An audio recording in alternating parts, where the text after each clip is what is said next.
There is no shortage of funny, terrible, stupid, weird, or just plain dumb band names out there. And today I am scouring my collection to bring you the 10 weirdest and most ridiculous ones I could find. Of course, this is nowhere near being a comprehensive list, as my collection, although big, is still pretty limited. And I've got a challenge for you. What band or bands in your collection have names weirder than any of mine on my list? Can you beat any of these oddballs? If you are a YouTuber like me, I challenge you to make a video like this. Tag me in the description and give me a shout out. I'm curious to see what you come up with as well. So there's Natalie Portman's shaved head, whom I've seen live. And you have Let's Get Out of This Terrible Sandwich Shop, which is a really long and really bad name, but in kind of a good way. And another favorite, Someone Still Loves You, Boris Yeltsin. All of these are long, weird, and bizarrely good. On the silly front, you have Test Icicles, which just makes you think of testicles. On the gross front, there's Diarrhea Planet, and who could forget these 90s classics? Cherry Poppin' Daddies, Porno for Pyros, and Butthole Surfers. I digress. Let's look at my collection. Hey, fellow music nerds, it's Andy with the Fence Post Vinyl channel. If you like this sort of content, go ahead and hit that subscribe button, then ring that little bell so you'll be notified when new videos go live. Like I said, my list was pulled straight from my record collection. So let's get started. And I'm gonna do this in alphabetical order because why not? Number 1, Arab Strap. Starting off this list is Arab Strap. Why is it funny? It's technically a male sex toy.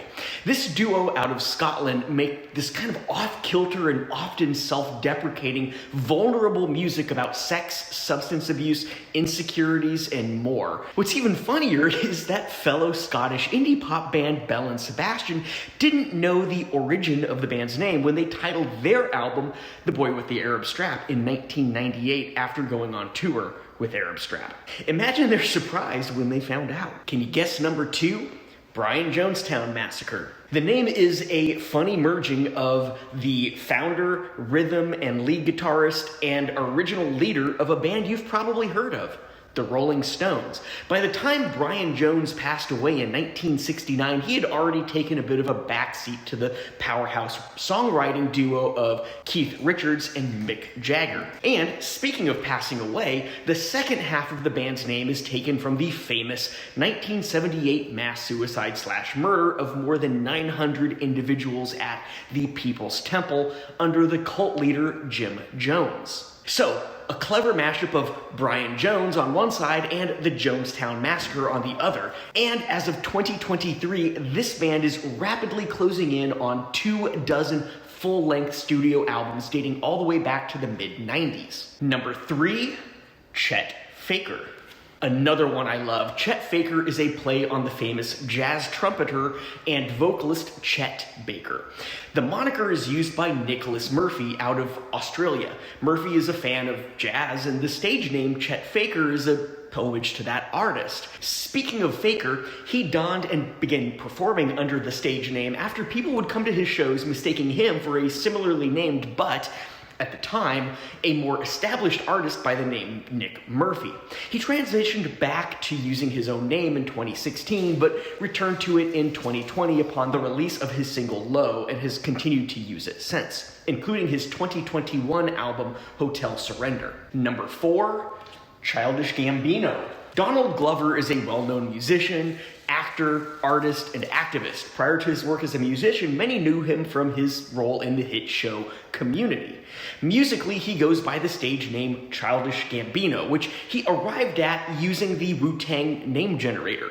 Fun fact, I put some variations of my name into this generator, or kind of a replica of it, and the result spit out the following: Twinkly Recorder, Respected Rascal, Lion Mighty.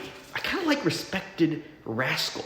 I'll put a link to the generator in the description. Throw your name in there and let me know what you get in the comments below. It's time to get ridiculous. Number 5, King Gizzard and the Lizard Wizard.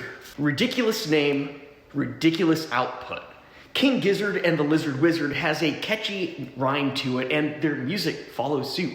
Not only are they among the most prolific bands around, like we're talking a minimum of what seems 2 to 3 full-length albums a year, consecutively every single year since 2013, their music is actually quite decent.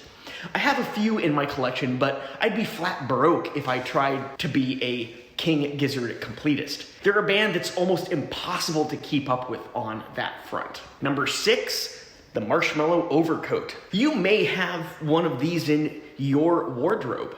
Eddie Bauer made the first ever puffer jacket in 1936. And just as that style of coat has gone in and out of fashion, so has garage rock. In an early resurgence of the subgenre, we're talking like early to mid 80s through the early to mid 90s, there was a quirky little band out of Tucson called the Marshmallow Overcoat. Search that name and you'll probably find some deep results in Google for the puffer jacket. But the music, it's all grit, very little fashion, at least by modern trends and standards, and I absolutely dig it. After stumbling upon the band's 7-inch EP, Alive, over in Fort Worth, I revisited the band for the first time in a few years, and I was saddened to hear of frontman Timothy Gasson's passing in 2019. The Marshmallow Overcoat was, in my opinion, a true pinnacle of the underground 1980s garage rock resurgence. Probably my favorite band of that era insofar as the subgenre is concerned. And they had kind of a spooky edge to it too. Definitely check that one out. Number 7, Neutral Milk Hotel. Such great influence for such a silly name. Neutral Milk Hotel remains among the more cherished bands of the truly underground lo-fi and indie rock movements of the mid to late 90s. In the Airplane Over the Sea blends indie pop, lo-fi rock, psychedelic folk, and is all around unique. There are so many things I could say about Neutral Milk Hotel, but I'd just be rehashing what someone else said first, and in much more eloquent words. I recently touched on their influence in my coverage of the Elephant Six Collective right here on YouTube. For a little more from me on NMH, check out that video. As I mentioned there, the Elephant Six documentary is out now, and it covers the record label that released albums by a number of hugely influential indie pop bands that surfaced in Athens, Georgia during the 1990s. Number 8, Pure Bathing Culture. So freaking weird, ridiculous, awkward, cringy? Pure Bathing Culture is an indie pop duo from my youthful stomping ground, Portland, Oregon. And if you listen to them and think, there's a hint of the indie band Tennis here.